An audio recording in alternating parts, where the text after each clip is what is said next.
Welcome to the Making a Statement podcast. I'm Tori Van Rutland, the Chief Growth Officer with HC3 and your podcast host. This is our third episode, so we're excited some of you have been following us, and for those who are new, thank you for joining. This episode is going to feature two people from HC3 talking about how what that handoff between the sales cycle and the implementation team should look like. What things do we need to ask?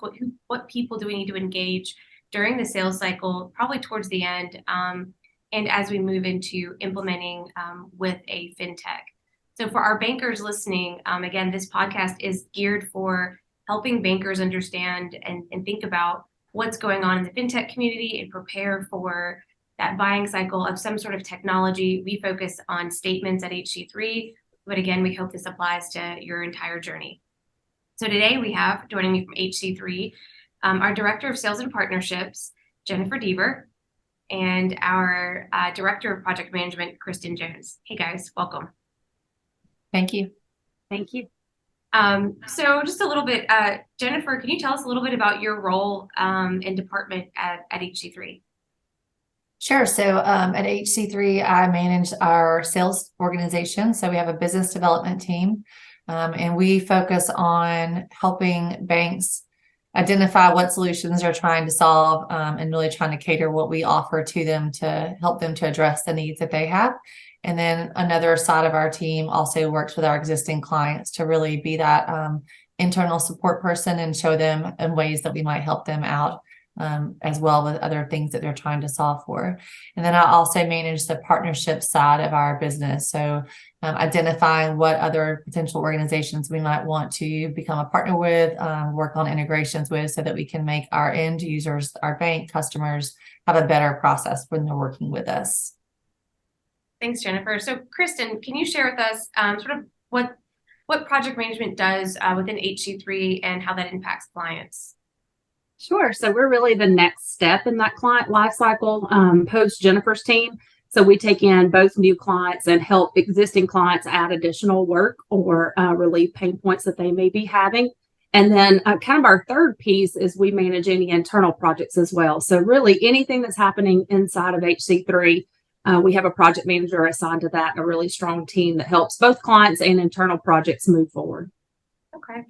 So I kind of have to touch on, because HC3 is kind of a niche sort of solution for credit unions and banks. And so we provide that statement, both print design, the print, as well as the digital experiences.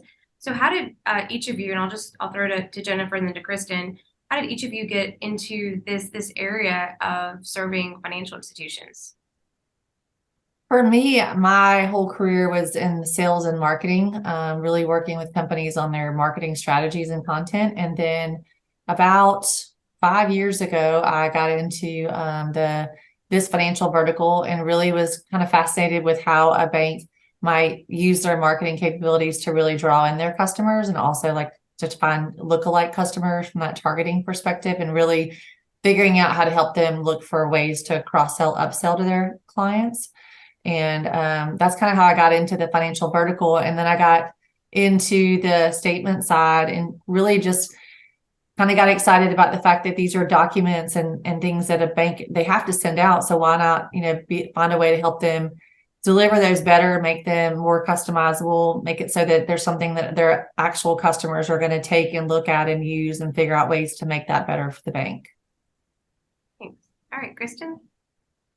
So I did not even know anything about this industry, to be honest. I had been a bank customer and had been a bank teller my very first job out of school, but it didn't really, neither one of those really translated completely into, what we do at HC3. I had been a project manager at an MRO company in software development for many, many years. So project management came very naturally for me. And I'd spent, pretty much my entire career in that space.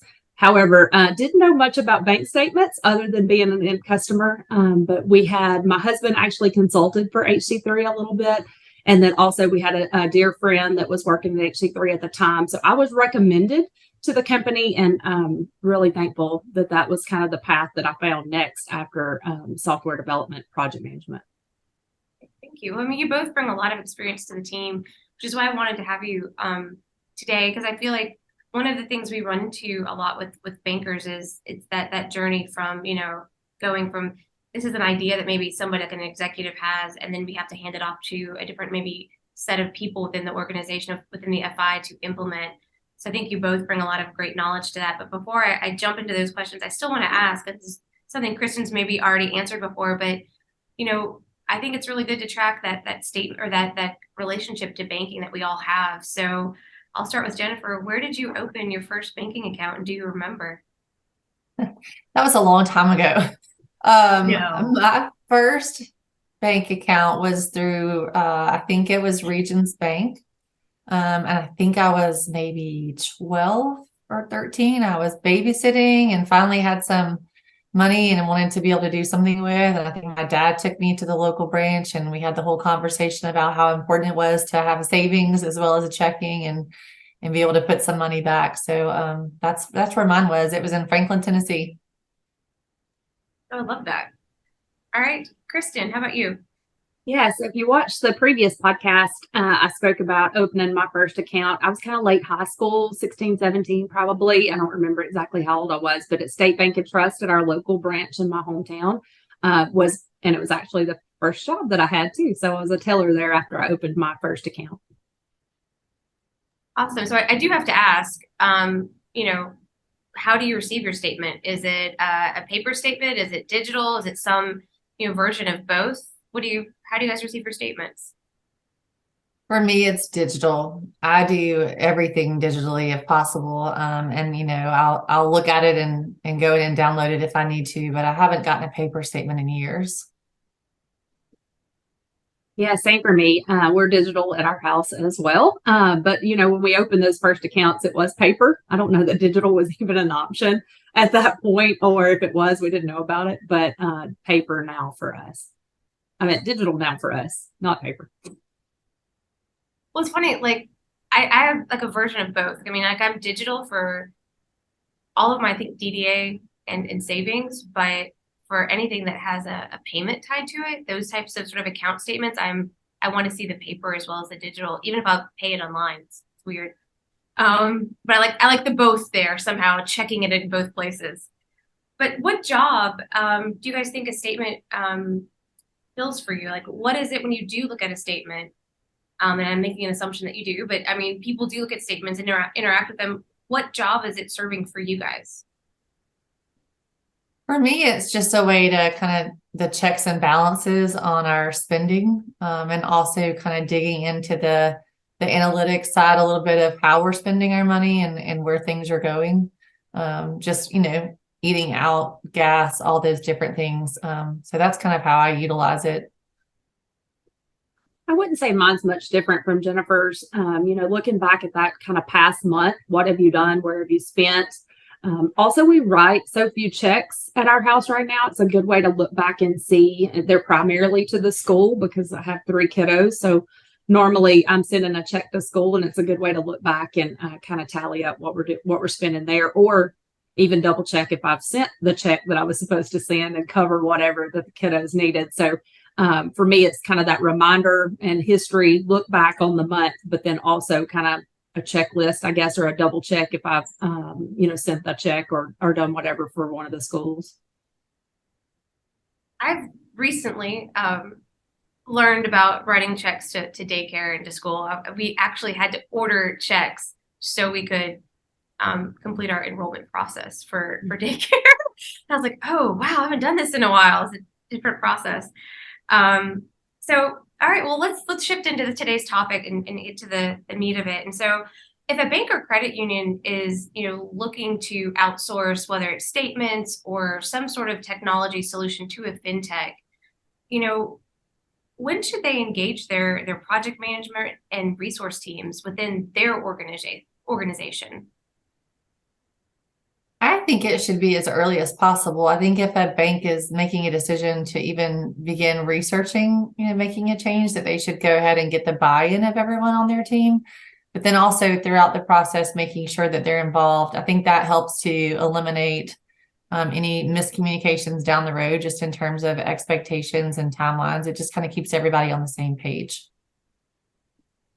Yeah, I agree with Jennifer. As early as it makes sense, I guess, for the FI to involve their PM team and their implementation team. Sometimes when you're looking at a project like this or an outsourcing project or a change to your statement vendor, there's going to be things internally that you may or may not be aware of, and things that really impact your operations teams and your PM team. So the more information that they can have at the beginning, the more they feel, I guess, bought into the project, because they're the ones that are going to have to really execute a lot of the task and the movement, and it really impacts their day-to-day in the end. So I would say I agree completely with Jennifer. It's, as early as it makes sense to bring everybody in. It usually makes the project go a lot smoother throughout, the implementation phase. Do you think that this is sort of a follow-up that I didn't even prep them for, but do you think that that some people might see that as maybe a waste of time, as far as bringing everybody in too soon because we don't even know what the potential solutions are? Or do you really feel like they'll see the benefit? Because I can hear, bankers have limited resources. A lot of times people are wearing multiple hats within their institutions. So would that be challenging? Do you think that's something that bankers can actually achieve? I think that a lot of times when we're on the sales side working with a bank, usually they start the process with several different vendors. And then when they narrow it down to us or maybe another, I think that's when you might want to consider bringing somebody in and making sure that everyone, because that way it's a conclusive, it's an all-inclusive buy-in from everyone at the bank on the project side. So maybe not at the very beginning, because that would potentially be not a good use of time and resources on the bank side. But I think once they get down to the fact where they've identified, okay, we want to work with this vendor, or maybe there's one or two that are still left kind of in the mix, and then bringing them in so that they can kind of all be a part of that decision making together then. Because typically who is going to be making the decision might not ultimately be the people who Kristin's team on the project side would actually be working with for the implementation. So I think that kind of makes it more of a cohesive experience for everyone internally on the bank side at that point. Yeah, bringing them in kind of late cycle, or, kind of toward the end when you've identified, a couple of vendors that may be still in the mix. We are going to go through a lot of that same information and potentially even the same type of demos in the implementation cycle. So you're really going to spend those resources and that time one place or the other. You're really going to spend it kind of late sales cycle, or you're going to do it early in implementation so that they actually know what you're trying to implement as we're working through it. So you're going to kind of spend that, like I said, you're going to spend that time one place or the other. So as early in as possible to bring them in, but where it makes the most sense. And I kind of like that late stage when you're really heavy into demo, when you're showing a lot of, this is what the solution looks like, and this is what it could look like for you, is a really good spot to bring them in. You guys make great points. And I like, Jennifer, what you said about, also the buy-in, because, change is something that is hard, right? The end of the day, if you are going to outsource some piece of what you're doing today, either within the FI or with another FinTech vendor, that shift means that everyone's going to have to learn something new and change their day-to-day routines. And so I think for the buy-in part, that's really helpful. And to Kristin's point, you are going to spend that time somewhere. So sometimes spending it on the front end to also validate that you're getting the right vendor, the right solution, is really key. So thank you guys. That's good information. One thing I've lived in both the sales world and the PM. So I'm curious to ask you both this, because I kind of am the fence sitter here, but should sales, fully hand off that relationship that they've nurtured to make a decision, and now we've won an opportunity? Should sales fully hand that off to the implementation team, or do they need to stay engaged through that process? I think that they should stay engaged at the beginning, just even for that first one or two calls that they might have with the project management team, just because that trust that was built, and the reason that the bank potentially chose that vendor was because of the trust and the relationship that they had built with the salesperson. And I think it just would be a matter of continuing to make them feel comfortable with the choice that they've made. But, after the first one or two conversations with the project management team, I really feel like sales should kind of back out at that point, because again, the project management team is going to typically be dealing with people that were not involved in the actual decision-making process of the sale. So they kind of back away and let for sales, just kind of let that project managers do what they do, because they are, in our case, excellent at what they do. And I think we can, as salespeople, tend to muddy the waters a little bit if you stay in there too long. So, you mean we keep selling? No. We tend to go rogue sometimes. Occasionally. Kristin, do you have anything to add? Yeah, I mean, I feel like I'm kind of echoing Jennifer for most all of this, but I think what she said was very valid. Having that smooth transition over to us and letting them know, hey, you didn't poof in and poof out, like you didn't disappear, when we're turning over. Plus, it just really keeps that cohesive experience as they move to another, department or another person as their main contact. But yeah, to echo again what Jennifer said, it's not always the exact same people that, that the sales people are working with when they turn over that what we're working with. So checking in with them every now and then just to make sure that the project's going okay. They've really spent a lot of time with those executives making that decision at the bank side. Usually you're a year, 2 years in, you've known them, you know them even personally at that point. So, checking back in with them just to make sure that they're hearing the same report that we're giving internally just continues to build that relationship and solidify it with the FI. And that's the goal at the end, is to make it easy on them. So, I agree with Jennifer on that. Staying engaged, but then also letting us do what we do well is kind of the best mix of the two, I think. So, Kristin, for you, since you are downstream of sales, I want to throw this one to you first. What does a good handoff from sales look like to a PM team? So I think the more information that they can give us, the better. They have been engaged with the client at this point, since they were in the prospect stage. So that could be anywhere from a year to multiple years. They know these people. They know what they need. They know the jobs that they're trying to accomplish and the progress they're trying to make.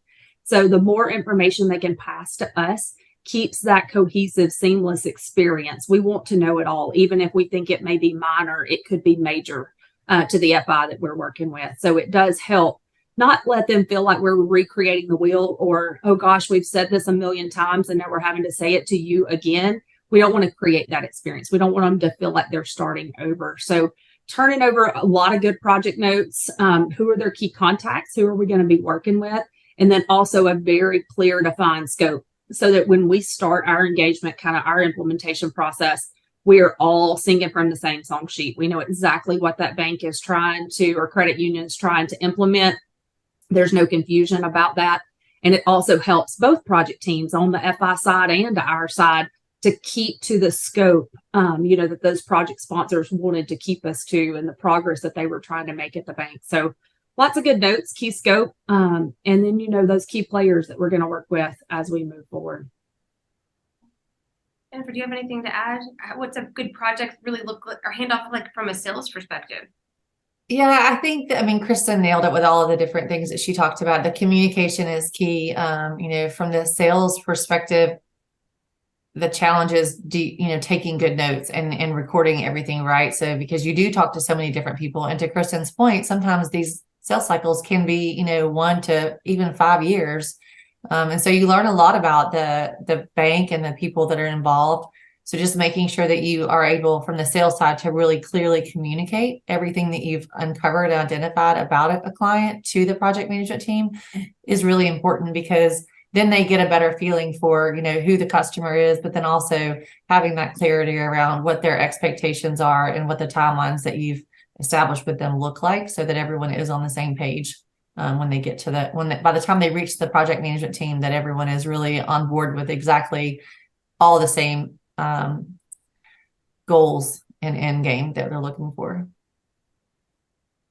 That's helpful. I've heard, you both in different ways have kind of said like, same page, and I think of, that phrase, definition of complete, right? Like everyone understands where you're going, the key players, the key timelines, and probably the key technologies and things that have to be involved. So thinking about that, is there, for our listeners today, because we try to keep these, short and sweet, and where bankers can quickly gather some insight from us, what's a good takeaway if someone's listening and they've listened to this? What's something they can take if they're looking to evaluate a vendor that's going to lead to a project?